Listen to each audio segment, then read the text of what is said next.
乗車ありがとうございます。特急ひなの14号名古屋行きです。次は終点名古屋です。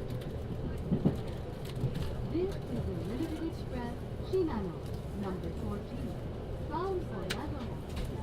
The next stop is Nagoya Terminal. Thank you.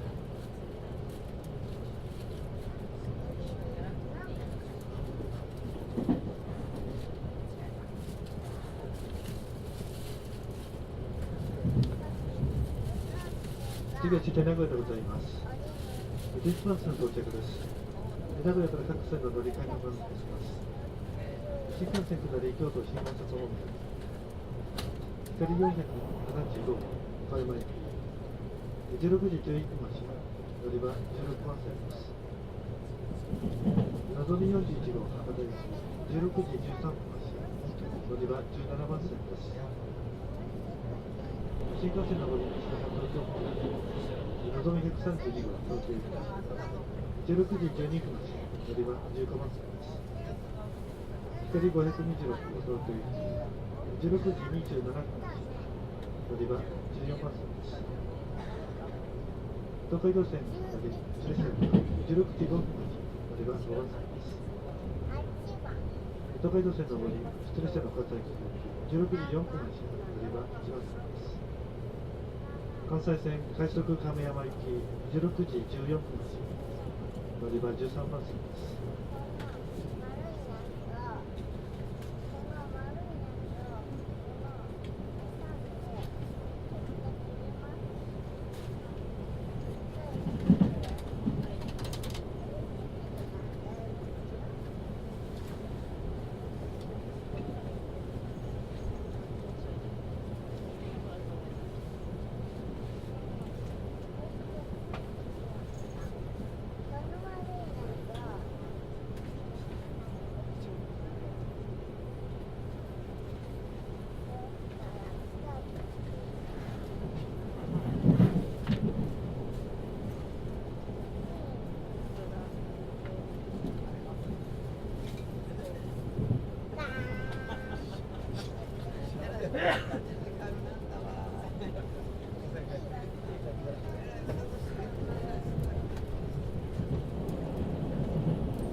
乗車ありがとうございました。まもなく終点名古屋です。新幹線、東海道線、関西線、地下鉄、名鉄線、近鉄線、青波線はお乗り換えです。Ladies and gentlemen, we will arrive at Nagoya Terminal in a few minutes. Passengers going to the Shinkansen, Tokaido Line, Kansai Line, Subway Line, Meitetsu Line, Kintetsu Line, and Aonami Line, please change trains here at Nagoya. Thank you. 特急品の号をご利用いただきましてありがとうございました。新名古屋です。11番線の到着です。お出口は右側です。窓から手を離してお待ちください。座席の上、棚の上などお忘れのないようご注意ください。終点名古屋です。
終点名古屋です。